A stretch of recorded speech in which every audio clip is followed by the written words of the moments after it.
السلام عليكم ورحمة الله وبركاته. النهارده إن شاء الله معانا فيديو جديد هنتكلم فيه عن طريقة تركيب موتور الوحدة الداخلية للجهاز الفري ستاند الكارير. الموتور ده زي ما حضرتك هتشوفوا كده دلوقتي موتور الوحدة الداخلية. الموتور ده 160 واط 1.70 أمبير. تمام، هيركب هنا في المكان ده. فهنبدأ الأول قبل ما نركب الموتور إن إحنا هننضف مكان تركيب الموتور. تمام،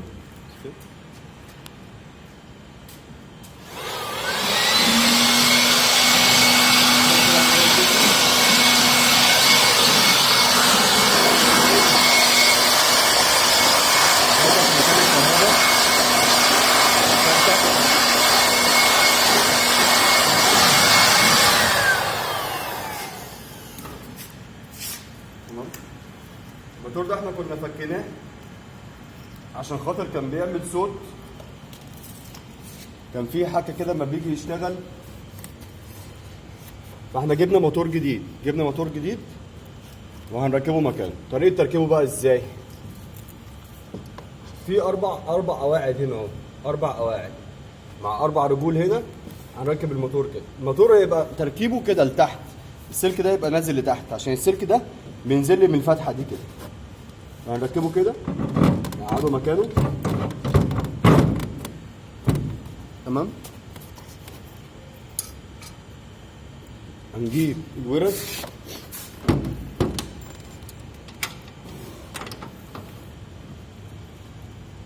الوردة بتركب على سنور 13، نركبها صامولة 13.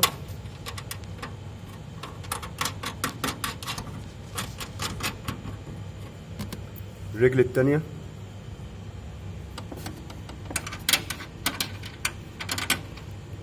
ركب وردة عادية ووردة زنق. الوردة دي اسمها زنق، اللي هي المفصولة دي من الناحية دي اسمها زنق. ليه؟ لما بنيجي نركب وبنقرط باللقمة على الصامولة دي، بتبدأ ان هي تعمل عملية فرملة، ان مع الشغل الصامولة ما تتفكش تاني.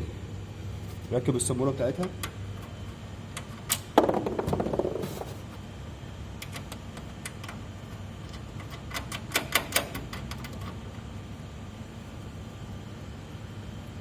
تحت.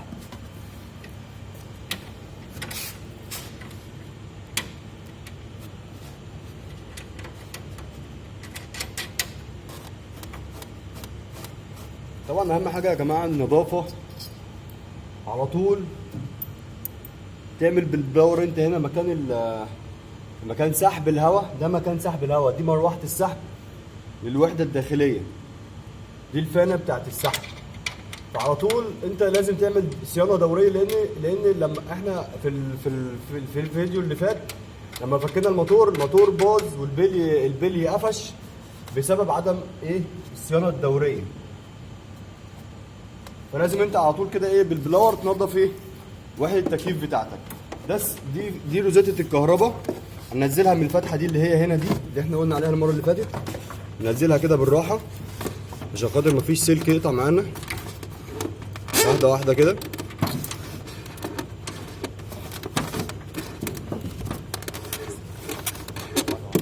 سلكه كده بالراحه.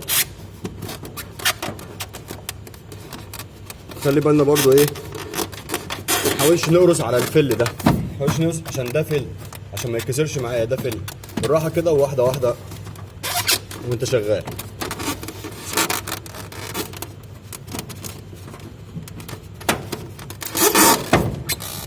فردة القرص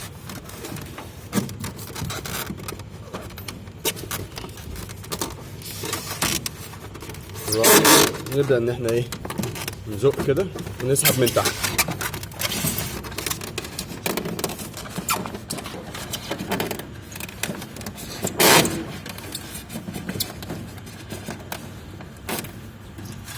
بعد ما ركبنا السلك ده كده هنا، نزلناه من تحت الضفيره بتاعت الكهرباء.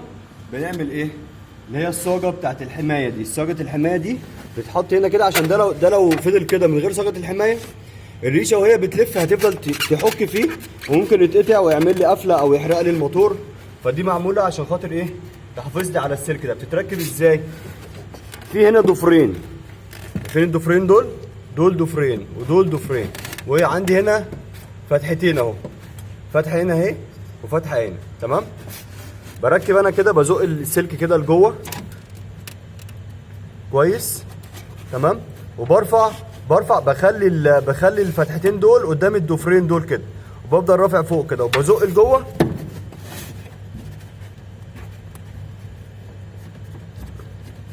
زق لجوه كده وايه، وانزل لتحت هيركب معايا.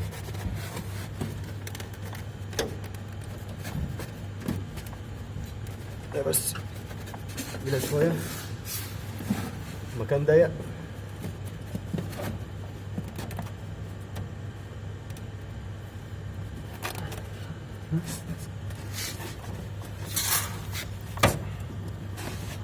نوسع دي شويه.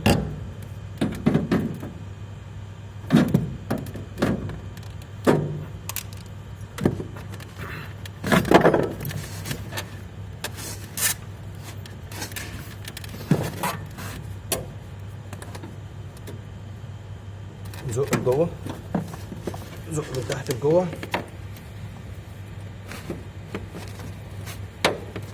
وانزل ايه، هنزل تحت كده.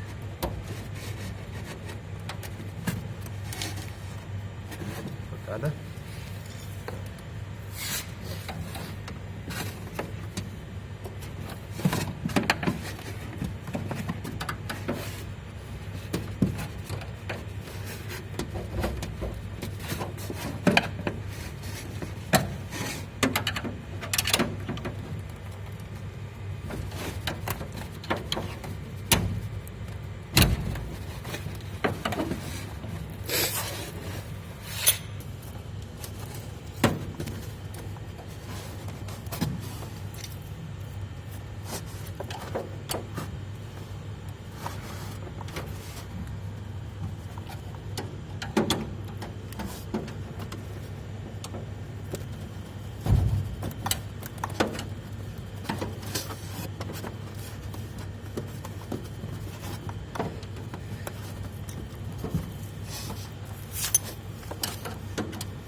كده هي ركبت معايا. نجيب المسمارين بتوعها واقفل عليها كويس.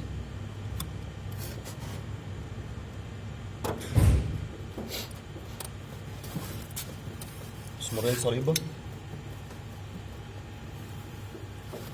تمام. واربط ايه الصاجه دي عشان ما تتحركش معايا وتخرج السلك ويلف مع المروحه وكده. هبدأ اربط صواميلي يوم 13.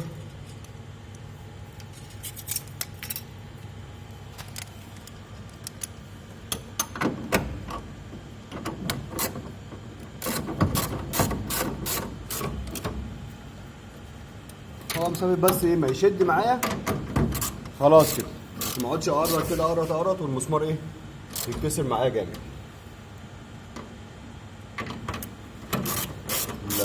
الصموتين اللي تحت برضو نفس الكلام.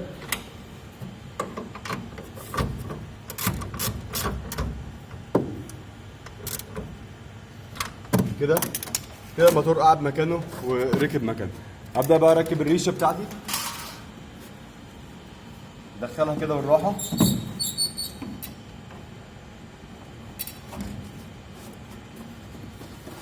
واحده واحده.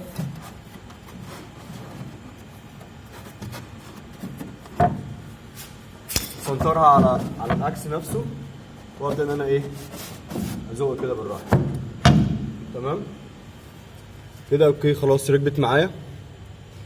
هجيب التيله دي، في هنا عندي في الموتور بطح، في زي بطح كده. التيله دي كده اهو فيها بطح، من هنا اهي، مش دايره كامله، في بطح هنا اهو، وفي برضو نفس البطح ده في الموتور هنا اهو، فبخلي البطح ده على البطح ده، الحته دي كده، وازقها كده بالراحه، ادخلها بالراحه عشان ما ابوظش ايه القلاوظ بتاع الموتور بتاع الاكس. ادخلها واحده واحده بالراحه كده، ايه قعدت معايا في مكانها بالظبط. جيب الصاموله بتاعتها برضو اللي هي 13، ركبها،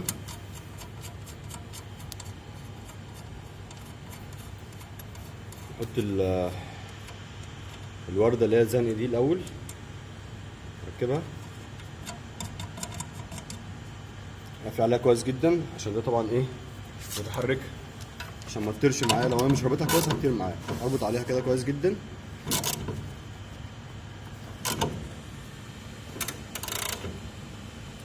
تمام اهي، تمام، مفيش اي صوت، مفيش اي رفه، مفيش اي حاجه، الموتور شغال زي الفل. الاول كان بيبقى ايه، الف كده الموتور كان بيبقى فيه عضه كده في الموتور وعامل صوت جامد جدا، صوت خشونه. تمام، دلوقتي هو الموتور شغال، الاكس شغال سليم، مفيش اي حاجه، والبلي اللي جواه سليم، عشان طبعا ايه موتور جديد. هنبدا بقى ان احنا هنركب اطراف الكهرباء بتاعتي. الكهرباء ادي السلك اللي احنا جبناه من تحت اهو، هنجيبه كده، هندخله من هنا كده من تحت، نطلعه من جنب الفانه،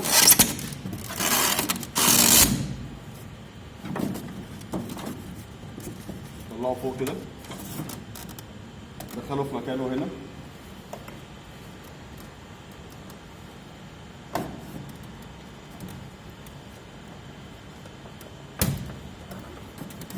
كده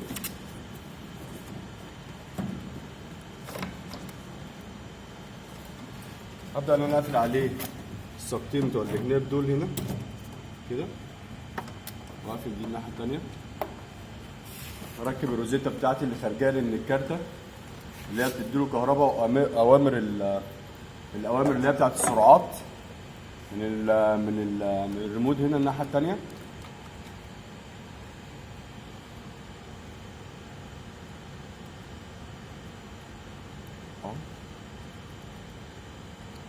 البنه دي شايفين في هنا بنه كده صغيره، تمام، وفي هنا بنه اهي، دي تركب على دي، نفس الالوان تركب على نفس الالوان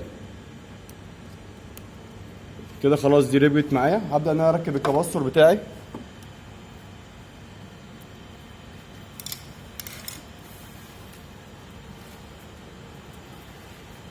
كباستور اهو، الكباستور اللي بيشغل موتور المروحه ده 9 ميكرو فراد زائد 5 او ناقص 5، يعني 5 فراد زياده او ناقص 5 فراد، ده 9 فراد، القدره بتاعته 9. تمام، هركبه مكانه.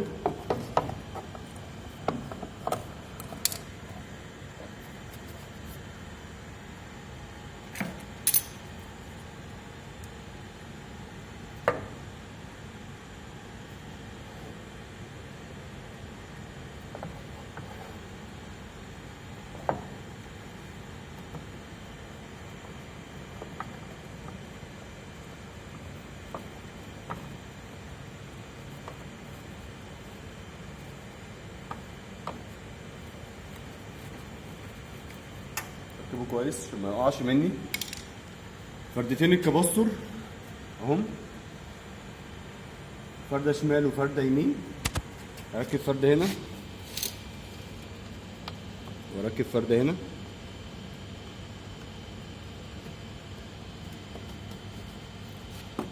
فردة الارث بتاعتي هركبها مع الارضي اللي هو بتاع اللي بتركب في جسم الجهاز. ليه دي معموله؟ عشان خاطر لا قدر الله لو حصل اي شرز او اي حاجه ما يكهربش الجهاز نفسه، او اي حد يجي يلمس الجهاز يتكهرب. لا، هي بتيجي في الارضي دي اللي جوه في الارضيه بتاعت الكارته، تفرغ على الارض نفسها.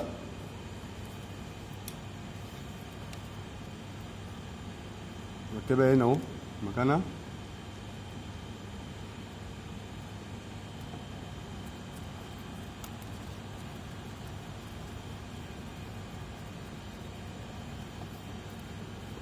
تمام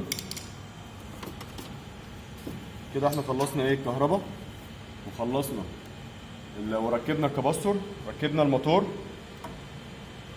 وركبنا البلاور بتاعه، وركبنا الكباستور. تمام. ابدا ان انا بقى ايه اجرب الموتور بتاعي. نشغل كده. بسم الله.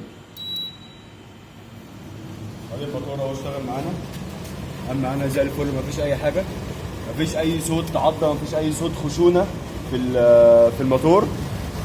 كده الموتور معاك شغال زي الفل. ابدا بقى ان انا اقفل ايه الوش اللي هو بيحافظ على الريش من هنا عشان خاطر ما تتكسرش. هفصل الوحده. الموتور شغال اهو ما شاء الله كويس.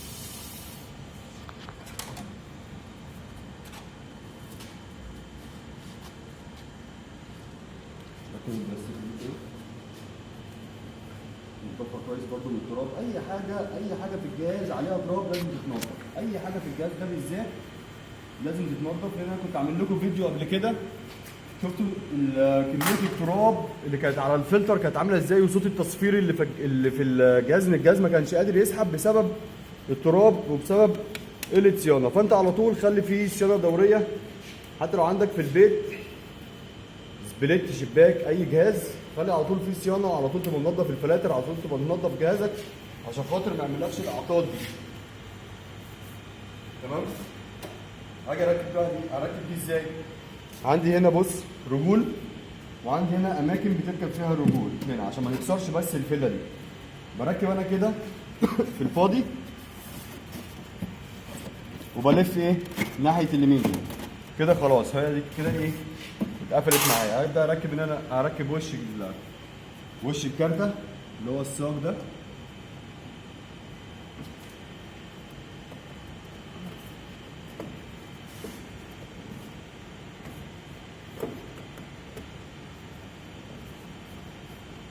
ركب المسامير.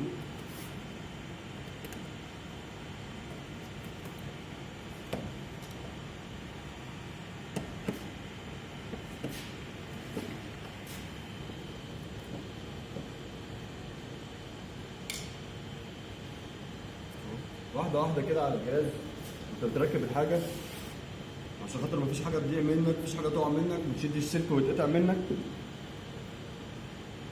واحده واحده يعني محدش بيجري وراك.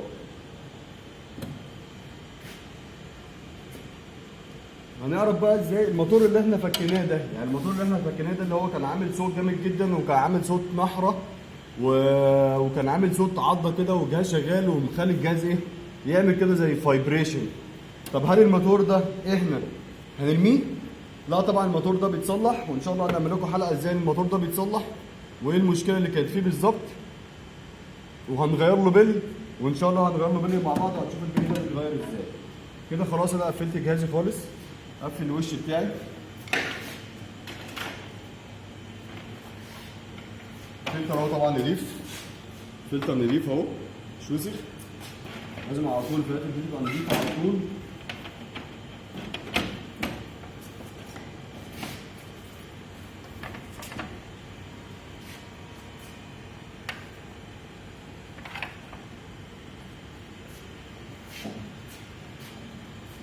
ده الجهاز الفري ستاند الكارير 6.5 حصان. كنا عملنا حلقات عنه قبل كده، يا ريت لو حضراتكم ايه لو حابين تخشوا تتفرجوا عليها خشوا اتفرجوا عليها. كده تمام. انا قفلت جهازي خالص. هبدا اشغل الجهاز اللي هو شغال معايا.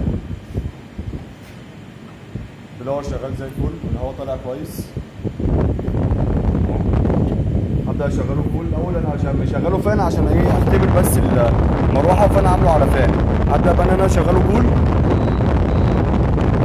ادي اهو فول درجه حراره 23. مروحه يا ريت على طول، يعني الافضل يعني ان انت تعمل سرعات المروحه تخليها اوتو، يعني سرعات المروحه الفان سبيد تخليها اوتو. ليه بيخلي سرعات المروحه اوتو في جهاز التكييف؟ عشان خاطر انت لو قاعد في الاوضه مثلا، هو الجهاز بيحس بدرجه حراره الاوضه، السنسور نفسه بيحس بدرجه حراره الاوضه. فانت لو عامله اوتو هو مثلا الجهاز حاسس كده ان الاوضه، لا الاوضه محتاجه دفعه هواء اكبر، فبيروح شغال لوحده كده يعني المروحه بتشتغل على اعلى سرعه، بتشوف الاوضه محتاجه كميه سحب التبريد او طرد التبريد او طرد الهواء قد ايه اللي هيحتاجه. ولما يجي يحقق الجهاز خلاص، هو لو عايز بقى ينزل من نفسه عشان هو اوتوماتيك يعني، خلاص يعني السنسور نفسه يقول للجهاز ده انا مش محتاج كميه هواء كبيره، فهيبدا ان هو ايه يقلل في درجات الحراره لوحده. لكن انت لو عامله على سرعه ثابته هيفضل شغال على طول على سرعه ثابته. يعني مثلا لو عامله على ايه، على اللو دي هيفضل على طول على اللو، هيفضل على طول ضعيفه المروحه. لو عامله على على المود هيفضل على طول سرعه متوسطه. لو عامله على هيفضل على طول عالي. لا، فانا الافضل ان انا اعمله على الاوتو، هو بقى يشتغل مع نفسه، يعني يعلي السرعه مع نفسه لما يكون محتاج، ويوطيها برده لما يكون يحتاج ان هو يوطي سرعات المروحه. تمام. ادي الجهاز اشتغل معايا اهو زي الفل وجايب تبريد وبكده يعني الحمد لله. خلاص كده ركبنا موتور المروحه، ودي كانت طريقه تركيب موتور المروحه الجهاز فري ستاند 6.5 حصان. ومن فضلك اشترك في القناه، وما تنساش تدعمنا بلايك وشير الفيديو لو عجبك. والسلام عليكم ورحمه الله وبركاته.